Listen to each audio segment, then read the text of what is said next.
O nosso tema, o Sermão do Monte, é um tema bastante interessante, mas é ao mesmo tempo um tema bastante ambicioso, porque para falarmos do Sermão do Monte, precisaríamos talvez, usando os termos mais atuais de estruturação de conteúdo, realizar um workshop de um dia inteiro para começarmos a nos aprofundar nessas belíssimas lições que Jesus nos legou.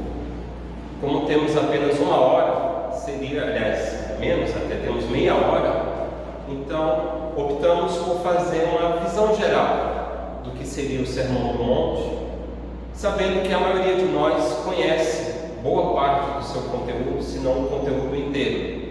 Mas geralmente esse conteúdo ele é estudado por nós de forma fragmentária.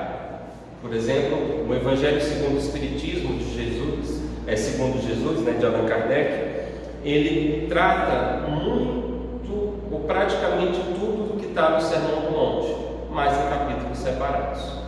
Então, o Sermão do Monte é aquele que está narrado no capítulo, na obra do evangelista Mateus, capítulo 5 ao capítulo 7, aonde ele inicia dizendo que Jesus subiu ao monte.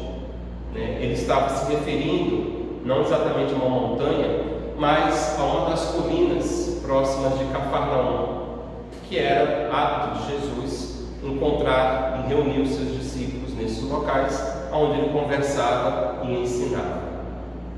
Alguns historiadores afirmam que, na verdade, o Sermão do Monte seria uma compilação dos principais ensinos que Mateus colheu junto a Jesus ao longo dos 3 anos que ele desfrutou da companhia do Mestre.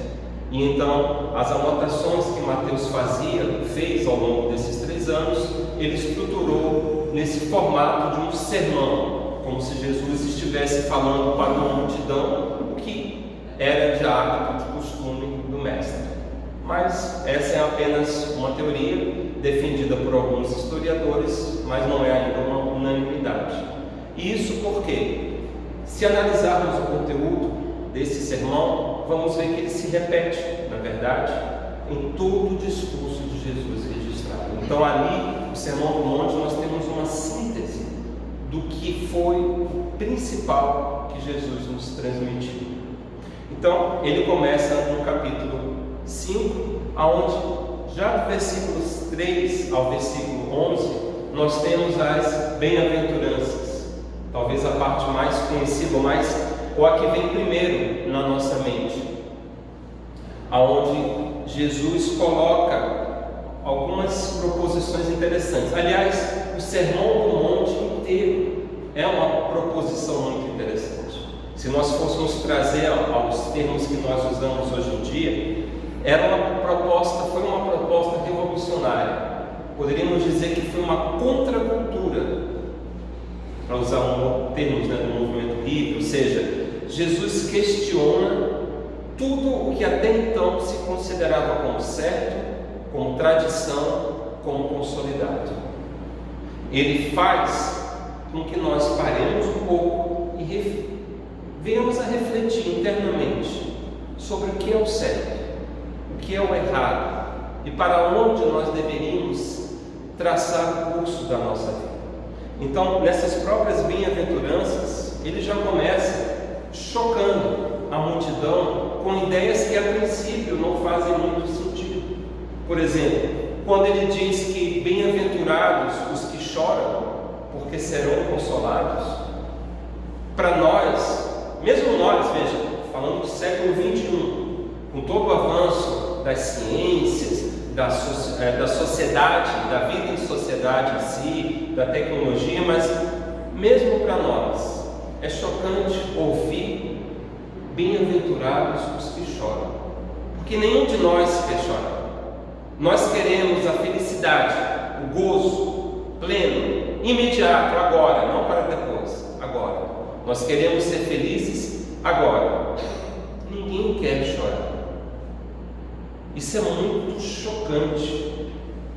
Eu acho que talvez mais ainda para nós, para a nossa sociedade, ela é muito chocante, porque nós estamos imersos nas redes sociais Quem aqui já viu alguma postagem de alguém chorando? Às vezes alguém posta um vídeo mais chocante, mas ninguém posta a si mesmo numa situação de sofrimento. Pelo contrário, as pessoas querem mostrar o quanto são felizes, ainda que isso seja uma mera projeção virtual, porque na vida pessoal elas estão longe daquela felicidade de amigos, de locais maravilhosos e etc. Mas enfim, é isso que o mundo nos vende. Nós temos que ser felizes a qualquer custo e agora. E Jesus propõe outra coisa: bem-aventurados que choram, porque serão consolados. Ou seja, ele está falando da expiação, daquele sofrimento que vem acompanhado da lucidez de compreender a justiça de Deus como perfeita e a necessidade de atravessar as dores, os vales de vicissitudes para alcançarmos o prêmio da consciência purificada, da alma leve, ainda que isso nos custe algumas noites de choro e de sofrimento. Bem-aventurados os que têm fome e sede de justiça, porque serão saciados. Outra proposta que parece absurda, porque nós abrimos os noticiários e nós vemos tudo, menos a justiça prevalecendo. Mas aí é um convite para que nós enxergamos a lei. A justiça não pertence a esse mundo. Assim como Jesus tenta explicar a Pôncio Pilatos que o reino que ele fala também não é desse mundo. Esse mundo é uma passagem, é uma escola, hospital, prisão para alguns, no qual demoramos muito pouco, mas está longe de ser o nosso destino. Não é aqui que nós iremos fruir dessas bem-aventuranças que Jesus tanto coloca. Aqui é o campo de trabalho, é a lavoura que demanda o nosso esforço, o nosso sacrifício, o nosso suor e o nosso sangue, para que aí sim, no futuro, façamos jus a colher os frutos que o nosso suor depositou no solo. Então, toda bem-aventurança, todas as bem-aventuranças estão pautadas nesse conceito do abrir mão de uma felicidade que ainda não merecemos para conquistá-la através do esforço, da resignação e da fé inabalável. Essa é a proposta de Jesus com as bem-aventuranças. E depois ele segue explicando que, além dessa cota de sofrimento, de renúncia, de resignação que nós precisamos assumir como nossa cruz, nós temos que também, ao mesmo tempo, versículos 13 a 16, sermos o sal da terra e a luz do mundo. Ou seja, apesar de cada um de nós ter que suportar o seu fardo de dores, temos que ser capazes de levar aqueles que estão ao nosso redor à luz desse Evangelho. Temos que ser exemplo para conseguirmos conquistar os demais, não pela palavra que apenas convence, como diria Emmanuel, mas sim pelo exemplo que arrebata. Porque se não for assim, se não formos a luz do mundo, teremos fracassado na nossa missão. E Jesus segue explicando, versículos 17 a 19 desse capítulo ainda, que apesar dessa proposta revolucionária, que aparentemente é um choque, ele não veio descumprir a lei. Pelo contrário, ele veio dar cumprimento. Ele veio fazer valer a lei até o seu iota e até o seu traço. Iota era a menor letra no alfabeto grego e no alfabeto hebraico, seria o nosso I. E o traço é como eles separavam as vogais das consoantes. Ou seja, ele veio cumprir a lei na sua exatidão. Mas aí abre-se um parênteses: não a lei dos homens, a lei de Deus. Porque quantas leis de Deus existem? Deus é único, a sua lei, portanto, é única. E então Jesus diz: eu vim cumprir a lei, não as leis. não o Código Civil que Moisés estruturou de acordo com as necessidades e limitações culturais do povo daquela época. Jesus está falando da lei de Deus, aquela que nós ainda não conhecemos em toda a sua plenitude. Assim como não existe 3 físicas ou 5 químicas, mas apenas a física, a química, que à medida que nós vamos avançando no conhecimento, vamos entendendo os seus desdobramentos, a lei de Deus é única, ainda que só conheçamos uma pequena parte dela. E é essa lei que Jesus veio dar cumprimento. Portanto, o seu Evangelho é o roteiro certo, inabalável, para que nós também possamos cumprir essa lei. E por que isso é importante? Porque todo o nosso sofrimento e o adiamento da felicidade que todos nós estamos destinados a alcançar se deve por não cumprirmos essa lei. É isso que nos atrasa o passo para a perfeição relativa que todos nós estamos destinados a alcançar. Se queremos ser felizes no sentido mais amplo da palavra, temos que buscar cumprir essa lei que ele anunciou que veio dar cumprimento. E nesse sentido, portanto, ele segue no finalzinho do capítulo 5, já lá nos versículos 18, 17 para cima, que a lei, a justiça que ele vem mostrar, é uma justiça muito mais profunda do que os fariseus até então conheciam. Ele veio explicar que o importante não é você parecer bom, parecer um discípulo de Jesus, de Deus, mas que você tem que parar e reformular tudo aquilo que você está fazendo, para que essa justiça, essa nova justiça, seja superior à anterior. Então, se eu tenho, por exemplo, uma desavença com alguém, eu não posso fazer uma oferta ao templo, ou seja, eu não posso desejar elevar-me espiritualmente, porque o ódio, o rancor, a mágoa são sentimentos que nos chumbam a um plano inferior de sofrimentos. Para a nossa alma ascender, temos que estar leves no nosso coração e na nossa consciência. Então, se temos algo contra alguém, devemos deixar a nossa oferta de lado, voltar no caminho e buscar ficar em paz com aquela pessoa. Então é dessa justiça que Jesus está falando. Então é nesse ponto que nós precisamos refletir no nosso dia a dia o que nós estamos fazendo de diferente. Ele fala para a época extremamente revolucionária, para a de hoje também, mas nós já estamos acostumados. Ele disse que a lei até então ensinava aos judeus a amar o próximo e odiar o inimigo. Esse era o entendimento dos doutores da lei.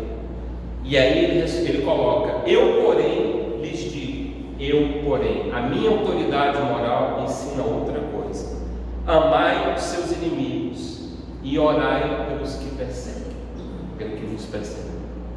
Olha que coisa louca, né? Imagina isso para os judeus, que eram extremamente orgulhosos de serem o povo escolhido e se viam na missão de exterminar os demais povos que não pensavam como eles, os seus inimigos, que eram muitos. E aí vem alguém ensinar que devemos amar esses inimigos, que atacam as nossas cidades, que matam a nossa população, mas que nós não devemos odiá-los. Isso é algo que até hoje nós temos imensa dificuldade de seguir. Por isso, mais uma vez, a proposta do Sermão do Monte é realmente uma proposta de contracultura, de tudo que aquilo que achamos que é certo, mas que na verdade é apenas fruto da nossa ignorância. No capítulo 6 seguinte, ele ataca, entre aspas, ele vai contra 3 pontos que eram muito comuns para a cultura judaica, ou seja, 3 hábitos que os judeus tinham, que eles achavam que eram hábitos que demonstravam o poder ou a força da sua fé. Então, versículo 1 a 4, Jesus fala da questão da esmola, que nós devemos dar esmola em segredo, e não à vista de todos, como era de hábito, por exemplo, dos fariseus. Ele diz que quando fizermos algo por alguém, que não saiba a nossa mão esquerda o que faz a mão direita. Ou seja, devemos fazer algo de forma tão discreta e tão sutil que nem mesmo nós, se fosse possível, percebêssemos o ato que estamos praticando. Porque, e aí Kardec discorre magistralmente sobre esse tema no Evangelho segundo o Espiritismo, a caridade verdadeira, ela é discreta, ela é simples, para não humilhar aquele que recebe. Porque a caridade orgulhosa, ela fere os sentimentos daquele que teoricamente estamos assistindo. Porque nenhum ser humano digno sente-se bem em ser ajudado por outro. Então, daí o cuidado, a delicadeza mesmo de fazermos algo por alguém, sem que esse alguém perceba que está sendo fruto de um ato de bondade nossa. Então essa delicadeza é que nos eleva a Deus. Já esse espetáculo de fazer caridade e propagar nos afasta dele. Jesus diz: já recebemos a nossa paga quando ouvimos o aplauso da multidão. Sabemos que a mão que hoje aplaude é a mesma que amanhã nos apedreja. Não precisamos dos louros da humanidade. Devemos buscar o reconhecimento em Deus. E aí, ele ataca mais o segundo ponto desses 3, a oração. Que nós devemos orar em segredo, porque Deus sabe o que se passa em nosso coração. E não é pela profusão das palavras, por palavras difíceis, pela eloquência, ou pela quantidade de palavras, ou pela altura da voz que enunciamos essas palavras, que iremos conseguir conquistar a misericórdia de Deus. Jesus recomenda que, na verdade, deveríamos nos recolher ao nosso quarto e, em silêncio, em segredo, orar a Deus, porque Ele sabe o que nós precisamos e sabe o que se passa em nossos corações. E então, nos versículos seguintes, 7 a 15, ele dá um exemplo de como poderia ser uma oração dessa, simples, concisa e perfeita, que é a oração que nós conhecemos como Pai Nosso, pois ela contém os 3 elementos principais: a adoração, o reconhecimento e a súplica.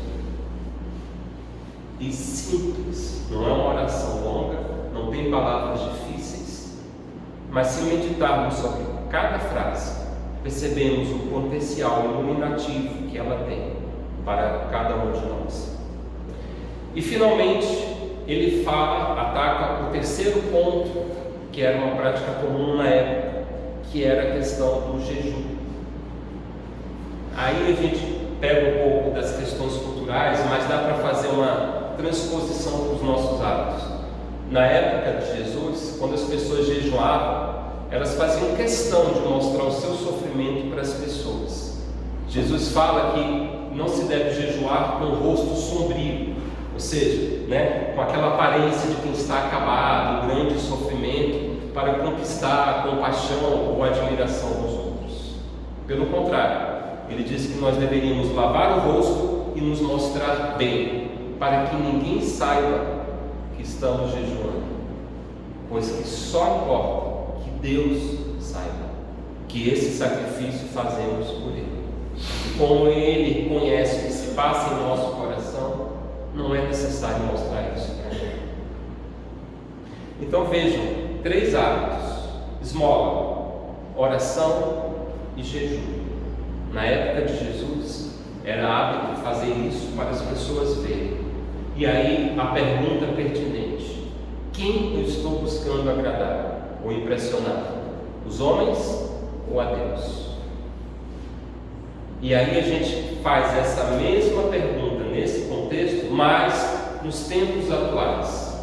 Será que também não temos o hábito de fazer coisas aparentemente em louvor a Deus, mas na verdade em louvor ao nosso próprio ego?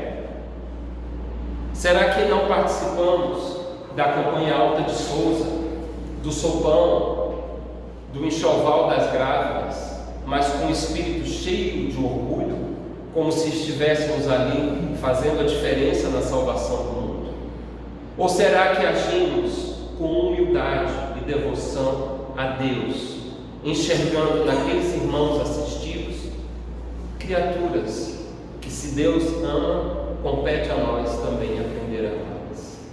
A proposta é a mesma, apesar da diferença de 2000 anos. E finalmente, na segunda parte do capítulo 6, Jesus toca em outro assunto que também é muito caro para nós, mesmo hoje em dia. Ele dedica 4 conjuntos de assuntos que tratam do materialismo e da fé, da confiança na providência divina.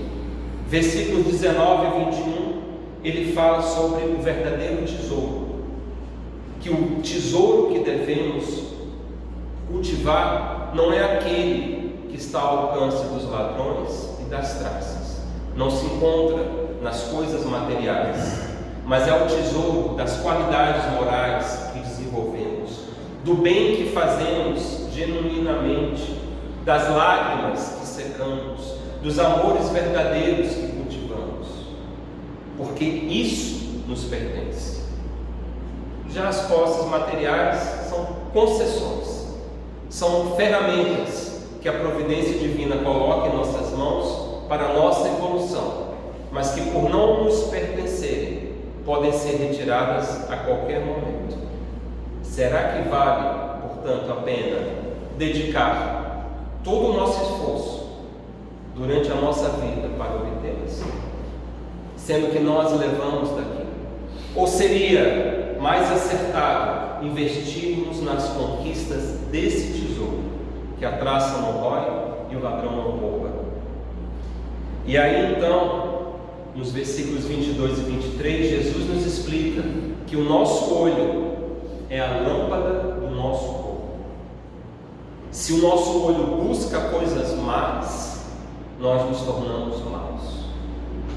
E se busca coisas boas, nós nos tornamos bons. Ou seja, a forma como percebemos o mundo, aquilo que valorizamos, é o que irá nos definir. E mais para frente, como um arremedo, a conclusão da questão do materialismo, Jesus fala que não é possível servir a dois senhores. Eu não posso querer agradar dois mestres diferentes. Ou eu escolho Mamon, que era o deus pagão da fortuna, ou eu escolho servir a Deus. Aos dois não dá. Porque enquanto um nos pede a renúncia e a elevação, o outro nos acorrenta a submissão e a inferioridade dos desejos da matéria e da carne. E aí é uma questão de escolha. Quem iremos seguir? Bom, e finalmente ele fala da providência divina. Outro ponto que costumamos esquecer com grande frequência. Estamos sempre preocupados, angustiados com o dia de hoje e com o amanhã. Será que teremos o suficiente? Será que conseguiremos fazer aquela viagem dos sonhos? Conseguiremos pagar a escola das crianças? Conseguiremos trocar o nosso carro? Fazer aquela reforma que a nossa casa tanto necessita? Será? Nos preocupamos tanto, como se fôssemos objetos jogados ao nada. E Jesus nos lembra que se Deus veste e cuida das aves e das plantas, que na hierarquia imaginamos estar um patamar abaixo do nosso, o que Ele não faz por nós? E esse é um ponto que muitas vezes nós fracassamos. Deixamos a angústia das vicissitudes que fazem parte da nossa existência falarem mais alto e abafarem a nossa fé. Nós não estamos entregues ao acaso. Não somos vítimas do joguete aleatório. Nós temos um Pai que nos ama infinitamente e que sabe o que cada um de nós necessita. A questão é, nós sabemos o que nós necessitamos? Será que muitas vezes o que desejamos, o que sonhamos obter, seria realmente bom para a nossa felicidade? Quantos não sonham com a fortuna, sem imaginar que se tivessem acesso àquela fortuna, não seriam capazes de lidar com todo o ônus que a riqueza traz, e acabariam se perdendo e arruinando, mais uma vez, uma reencarnação. E aí Deus coloca para nós uma vida cheia de privações, porque sabe que se nós tivermos as facilidades que desejamos, não iremos realizar o progresso que necessitamos. Então que façamos a nossa parte, confiantes do que, além do que nos é possível realizar, está o amor e a sabedoria infinita de Deus. E aí então, finalmente, no capítulo 7, Jesus trabalha com um outro tema que é igualmente difícil para nós. Versículos 1 a 5, ele fala sobre o nosso péssimo hábito de julgar as pessoas. Não julgueis para não serdes julgados. Ou, com o mesmo rigor que nós julgarmos o outro, seremos igualmente julgados. Porque quem de nós, espíritos imperfeitos, não tem nada a reparar? Quem é tão iluminado e elevado ao ponto de ter autoridade moral de apontar a ferida do próximo? Podemos não ter talvez aquela ferida, mas temos muitas outras. E se achamos difícil suportar o nosso colega de trabalho, o nosso chefe, o nosso esposo ou o nosso cunhado, não imaginemos o esforço que muitas pessoas fazem para nos aturar também. Então é um exercício de humildade e de compaixão, não julgar e aceitar as pessoas como elas são, com a capacidade que elas possuem, porque nós também temos a necessidade de nos aceitarmos como somos, imperfeitos, porém em esforço contínuo de auto-melhoramento, de auto-aperfeiçoamento. Depois no versículo 6, Jesus dá uma dica muito simples, que costumamos esquecer com frequência: não dar pérolas aos povos, não atirar coisas santas para aqueles que não têm condições ainda de compreender. Muitas vezes abrimos o tecido delicado dos nossos sentimentos para as pessoas que não têm ainda condições de manuseá-los com o cuidado necessário, e nos machucamos e nos deprimimos. A culpa, na verdade, a responsabilidade é nossa. Precisamos saber identificar quem pode receber os nossos sentimentos mais caros, quem merece o nosso afeto mais sagrado, daqueles que ainda não têm condição de recebê-lo ou de merecer. E aí, versículos 7 a 11, Jesus reforça mais uma vez a eficácia da oração: o pedir e obtereis. Não temos ideia, a não ser talvez os médicos, do poder da oração, de seguirmos a recomendação de Jesus e a nos recolher em nosso quarto, abrirmos o nosso coração e orar com sinceridade, não em palavras, mas em transbordamento de emoção. Se quisermos ter uma ideia pálida, busquemos exemplos desses momentos nas obras de André Luiz, por exemplo. Em inúmeras passagens ele relata que um canal de luz, uma ponte de luz, se acende entre quem ora e a espiritualidade superior. Nenhuma oração sincera fica sem resposta. Nenhuma oração. Se tivéssemos a convicção absoluta desse fato, iríamos nos valer da oração como o pão que alimenta a nossa alma. Ela não irá magicamente nos livrar das provações que necessitamos atravessar, mas nos dará a força, a perseverança de seguir adiante e não esmorecer, o que na maioria das vezes é tudo o que precisamos para atravessar com vitória as provações que escolhemos para a nossa existência atual. E aí então, no versículo 12, vem a regra de ouro. Se pudéssemos resumir a forma que deveríamos nos comportar com todas as pessoas, bastaria aplicar esta regra, que recomenda que devemos fazer ao próximo aquilo que gostaríamos que o próximo nos fizesse. É diferente de uma frase que dizem, já circulava nessa época de Jesus, que os judeus gostavam de utilizar, que falava que não devemos fazer ao outro o que não queremos que o outro nos faça.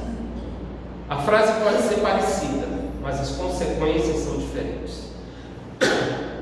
Porque não fazer o mal ao outro aceita, por exemplo, que nos mantenhamos simplesmente na postura egoísta da indiferença.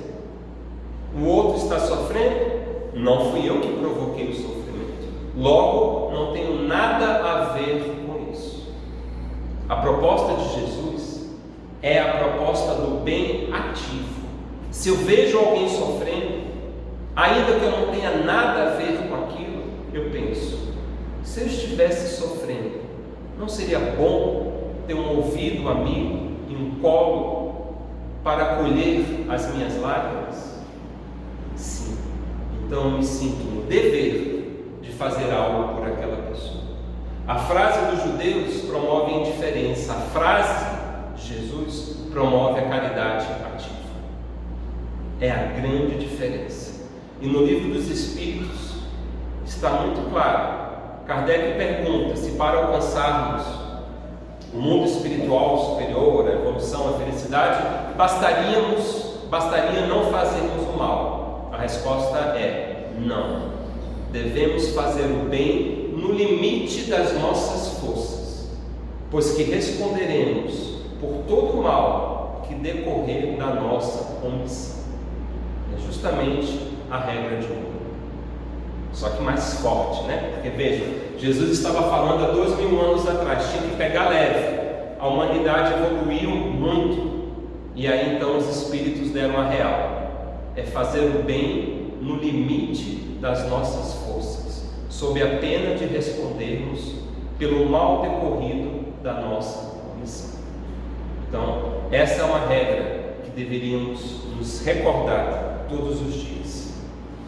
E aí então, Jesus segue comentando dos dois caminhos, onde ele fala da porta larga, representando as facilidades do mundo, o apelo das paixões inferiores, que tão forte ainda falam a nossa natureza primitiva, ou o caminho da porta estreita, onde não é possível atravessar com todas as bagagens, as malas e as sacolas que trazemos, cheias de orgulho, de vaidade, de egoísmo, de intolerância, de incompreensão, de rancor e tantos outros sentimentos.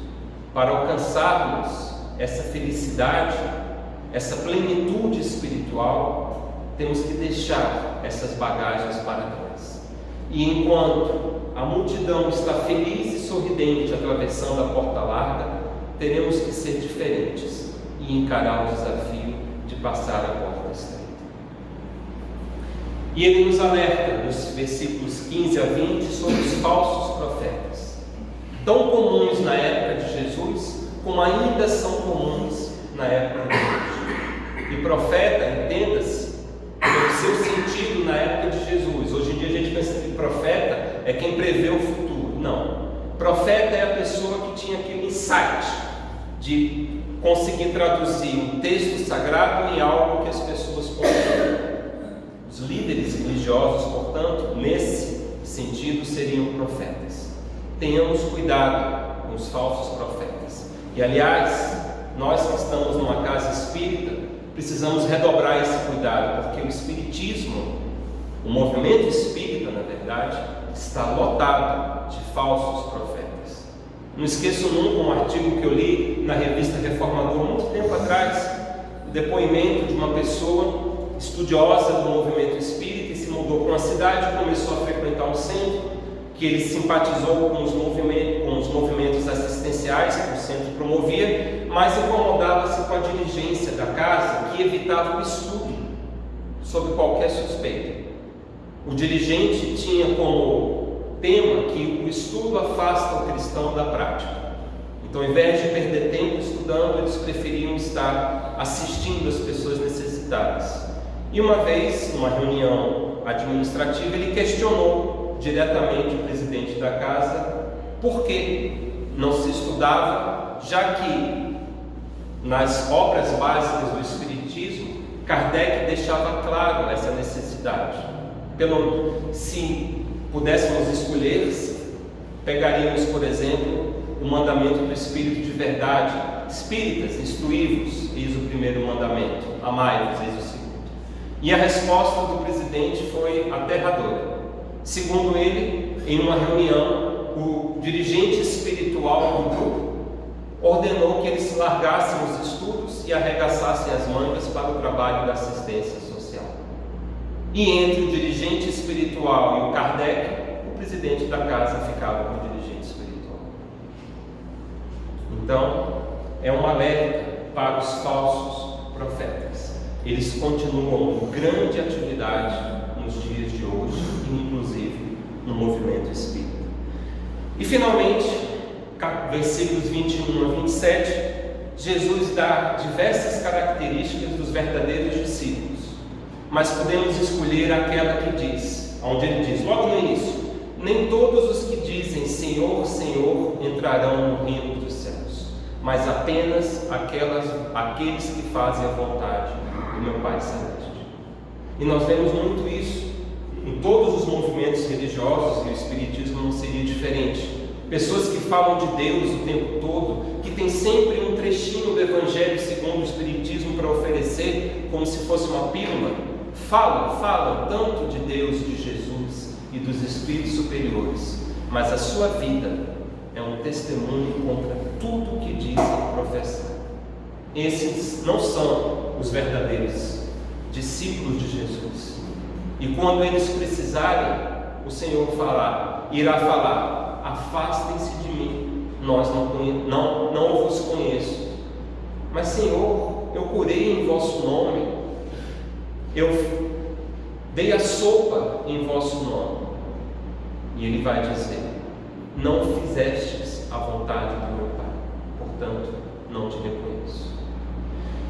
E esses 3 capítulos formam o Sermão do Monte. E a ideia nossa era justamente fazer essa visão geral.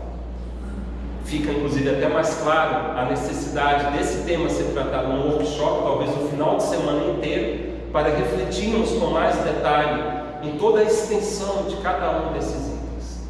Mas também fica claro percebermos a grandeza do Cristo em sintetizar tanta luz em tão pouco tempo, a ponto de que Mahatma Gandhi, grande líder hindu, que conduziu o seu povo à liberdade pelo caminho da não violência, e hindu, chegar a afirmar certa vez que se um incêndio consumisse todas as obras, todos os livros do planeta, mas deixasse intacto apenas o Sermão do Monte, na verdade, nada teria se perdido.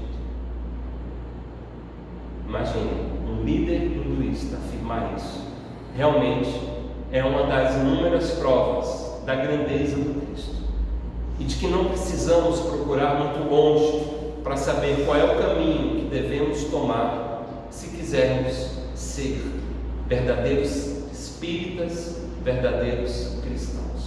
Então rogamos que Jesus nos acompanhe nessa nossa jornada e inspire os nossos corações a deixar de lado o velho homem para renascermos como os novos cristãos.